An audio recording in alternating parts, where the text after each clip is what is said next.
Bonjour à toutes et à tous. Radio France Internationale, en direct de Paris, il est 18h. Le journal en français facile. Adrien Delgrange.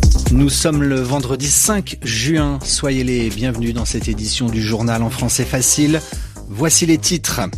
Pour continuer à aider l'Ukraine, les dirigeants d'Allemagne, de France et du Royaume-Uni se rencontreront ce dimanche à Londres en présence du président ukrainien Volodymyr Zelensky.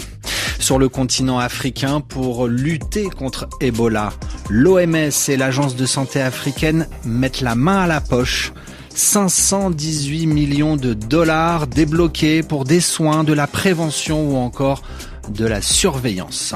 L'histoire d'un ours au Japon qui sème la zizanie, présenté comme extrêmement intelligent. Il a déjà blessé 4 personnes, nous racontera Juliette Pietraszewski. Et puis enfin un dernier mot de tennis, Alexander Zverev, premier qualifié pour la finale de Roland-Garros. L'autre demi-finale vient de commencer. Elle oppose 2 Italiens et nous serons au bord du cours Philippe Chatrier à la fin du journal. Volodymyr Zelensky, Vladimir Poutine se répondent à distance. Ce matin, le président ukrainien proposait une rencontre directe avec le président russe pour essayer de mettre un terme à cette guerre qui oppose les deux pays depuis maintenant plus de 4 ans.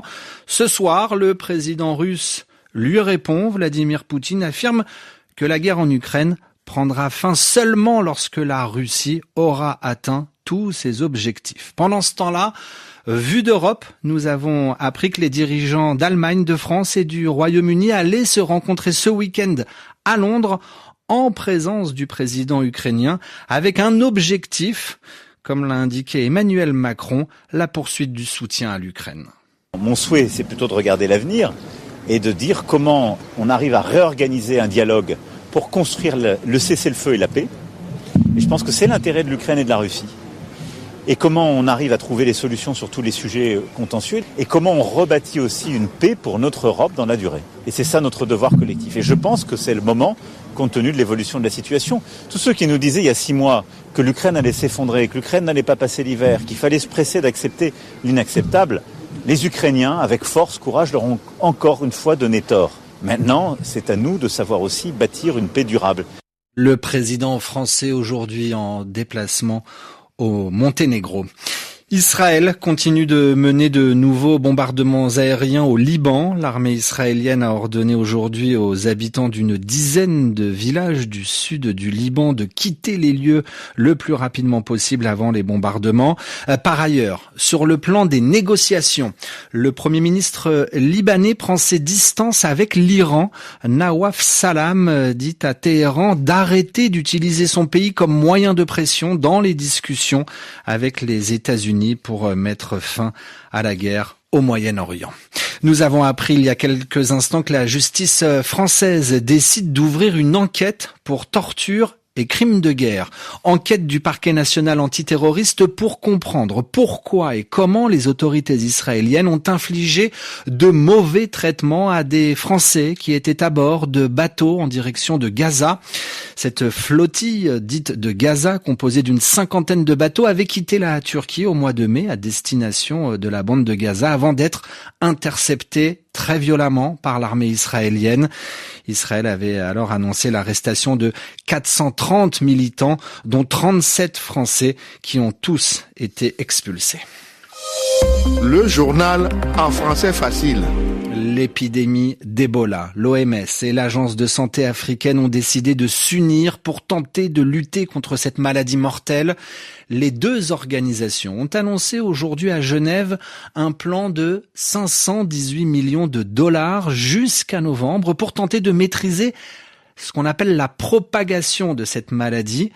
Alors le plan va se concentrer sur la surveillance, la prévention, les soins, précise le directeur de l'OMS. Cette dernière épidémie a été déclarée le 15 mai dernier dans le nord-est de la RDC. Depuis, les autorités congolaises s'organisent tant bien que mal pour gérer au mieux la situation, tout en s'appuyant aussi sur les membres de la société civile. Alexandra Branjon. Ne cachez pas vos malades, répètent les différents acteurs engagés dans la riposte à l'épidémie d'Ebola.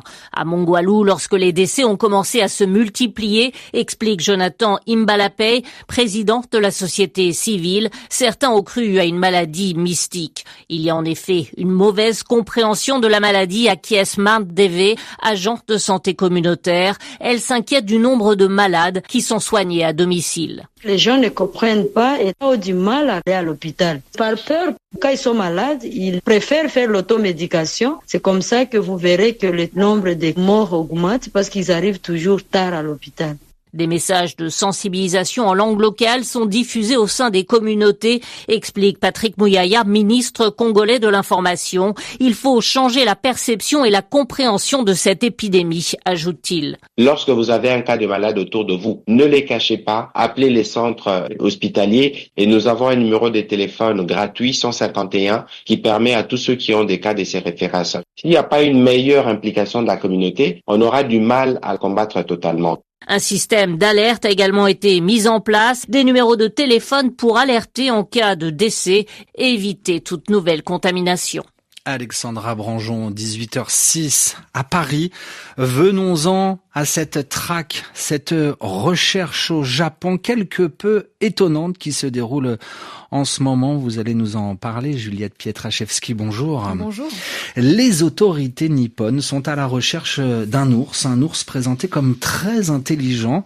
Il a déjà blessé 4 personnes dans le nord du pays. L'animal est toujours en fuite. Il échappe aux chasseurs qui sont sur ses traces. Rappelons que l'an dernier, un record de 13 personnes ont déjà été tuées par des ours au Japon et les observations sont en hausse cette année également, alors que les animaux sortent affamés de leur hibernation. Oui, l'ours en fuite, qualifié de très intelligent par les autorités, est soupçonné d'avoir déverrouillé une fenêtre et ouvert un robinet avec ses pattes pour boire de l'eau. Adrien, il s'était caché dans un bâtiment après avoir fait 4 blessés dans 2 usines de Fukushima.